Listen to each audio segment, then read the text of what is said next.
The NBA draft is less than a month away, Spurs fans. When it comes to who the Spurs are going to pick, there are things we wouldn't understand, things we couldn't understand, things we shouldn't understand. Go, Spurs, go, 'cause the Giants stay.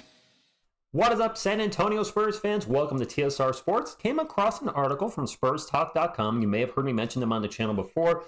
My favorite content creator, I will plug them shamelessly because I go to their site often, not sponsored by them in any way, shape, or form, just a site that I really enjoy. I'll put a link to the website in the comments below, but I always like to share Spursy stuff with you, and I thought his Big Board 2.0 was very interesting on who the Spurs should draft, so let's just get into it. LJ, thank you for all your hard work that you do for our Spurs, and there he is. The Spurs have the 4th and 8th overall picks, and while it remains difficult to predict what San Antonio will do, it sure does, Spurs fans, things are beginning to come into focus, are they now? Move on to the article. In discussions with Spurs sources in the last few weeks, I've learned that the team is higher on this draft than the consensus. That's a good thing. There's a palpable amount of excitement regarding what the franchise can accomplish with their 2 lottery picks this year, okay? The franchise is obviously prioritizing each player's potential fit next to Victor Wembanyama when evaluating prospects. But beyond that, sources have told me that the Spurs are targeting all-around talent. So not a specialist that can just shoot threes or this, that, and guys that can do multiple things. And who's number 1 on the draft board? Zachary Risacher. This is a name that's come up a lot on the channel. And to draft him, we might need to move up a little bit in the draft. And actually, you saw Risacher and Castle on the thumbnail. That would be probably my perfect draft, but we're going to take a timeout from the article from LJ. The reason being is I think we'd have to move up to be able to get Risacher and Castle in the draft. How do we move up? Well, I was looking at our draft capital, Spurs fans, and sometimes I forget just how much we have. Now, this is a little out of date. It's not including what happened this year. We have our 2 picks this year. We took Toronto's pick, and we have our 2 second-round picks. But when we look to 2025, for first-rounders, we got the Atlanta pick with no protections, which is a kick in the jubblies, isn't it? Why couldn't we get that next year? The first overall, why couldn't Atlanta get the first overall pick next year? Really, you had to get it this year? Anyway, we got Atlanta's unprotected pick. Our own pick. The Chicago Bulls pick, which is protected 1 through 10. And if we look up, that Charlotte Hornets pick is still out there. It's a lottery protected pick. I believe that's still a first-round pick next year. So we could have up to 4 first-round picks. We don't need that many.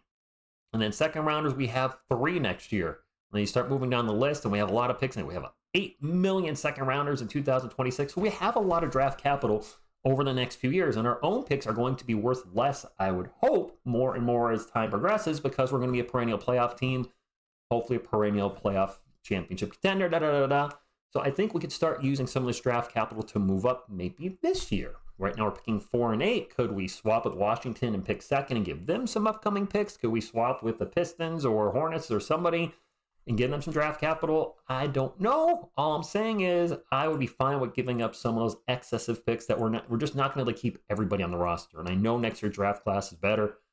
I can't see us drafting 4 first-round picks if all those picks were to convey. Anyway, let's get back to the point here. Zachary Risacher, what do we have to say about him? Well, we've talked about him a lot, but let's talk about him just a little bit more. He ticks a lot of the boxes what the Spurs will likely be looking for in this draft. He's a tall wing who can guard multiple positions. Risacher has shot it well from three-point land and has already proven he's capable of playing a valuable role on a team focused on winning. His fit next to Wemby appears to be very clean. I think a good outcome from him would be a taller Danny Green. Okay? If Risacher is available, my prediction as of right now is that he'll be the pick at number 4. It makes sense. We need wings, a versatile guy, a big guy. He's also French, so he has a French connection with Wemby. I would certainly be okay with him at 4. I've said that numerous times on the channel. This is good for me. Castle at 8 is intriguing. Could he drop to 8? Probably not, which is why I think we got to move up for him.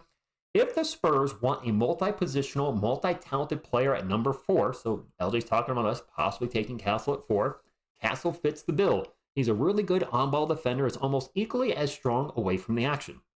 Offensively, he's smart and can be relied upon to make the right play.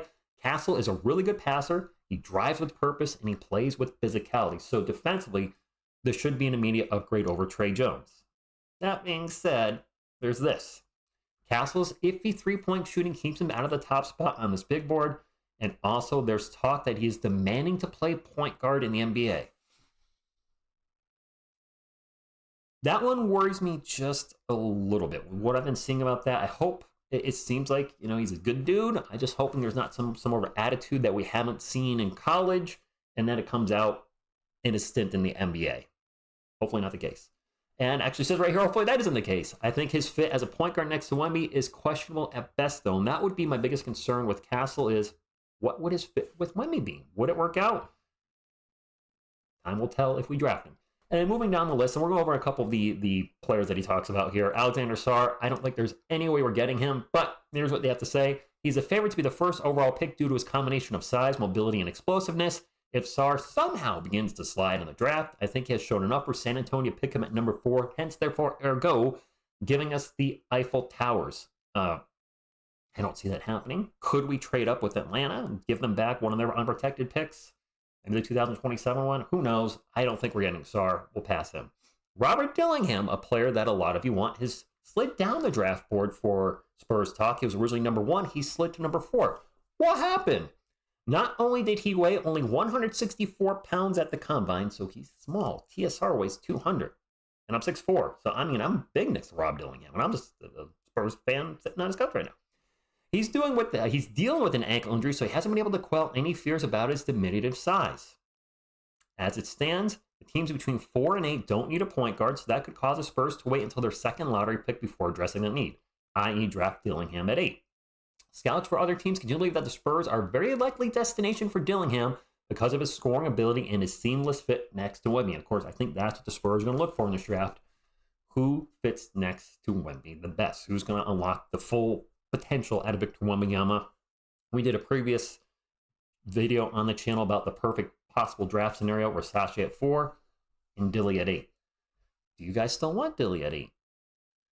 We'll see. Reed Shepherd comes up. Seems a lot of you are saw Reed Shepherd. He's a great shooter, a playmaker on defense, and should be able to play point guard on a team built around Wemby, but his size is a big concern for a lot of you.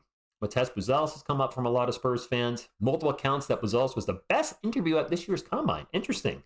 Buzelis could have moved himself into the mix at number 4. His size and athleticism should allow him to play multiple positions, and he clearly has potential on both sides of the court.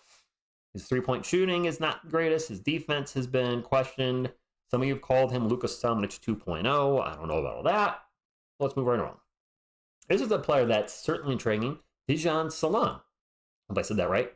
If a team believes his shooting is real and believes he still has a lot of room to develop, it's not impossible for him to move into the top 5 of this draft. So could the Spurs draft him 8th? Could they draft 2 French players, Spurs fans?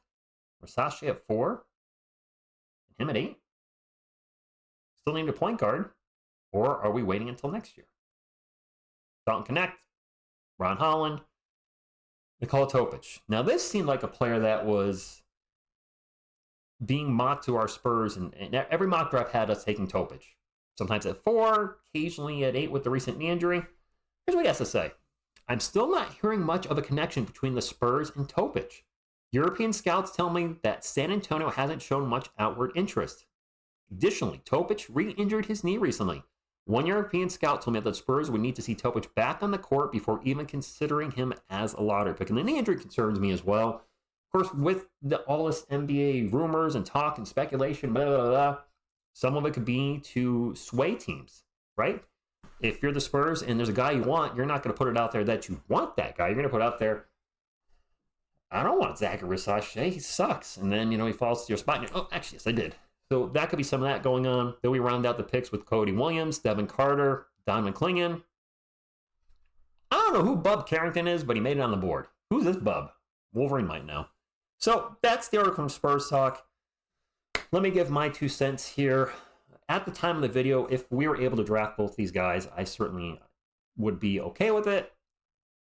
Risacher's a possibility at 4. Castle, I do not see lasting to it. I think we would definitely have to have to trade some draft capital to move up a little bit to get him. That would make our starting lineup Wemby, Risacher, Sochan, Vassell, Castle at some point.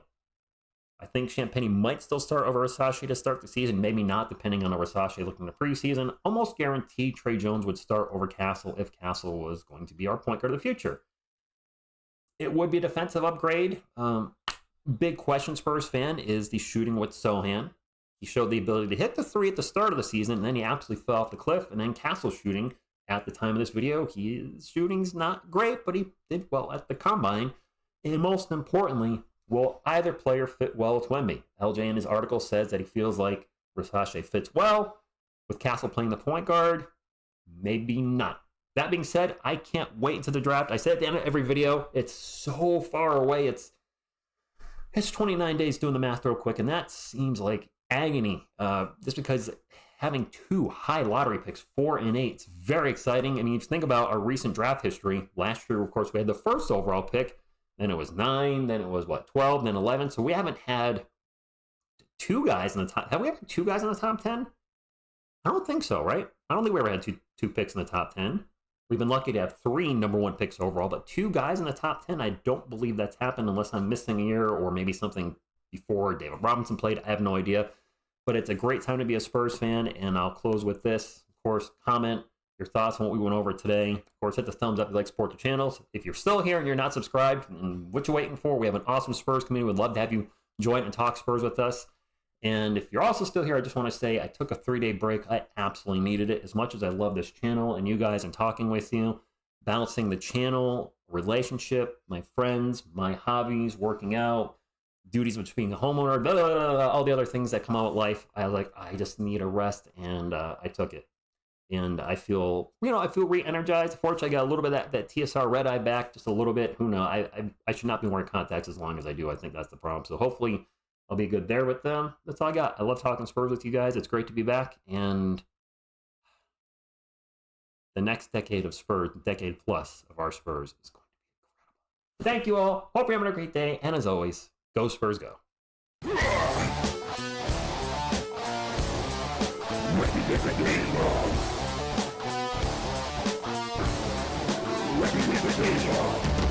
then you pass it to Wemby.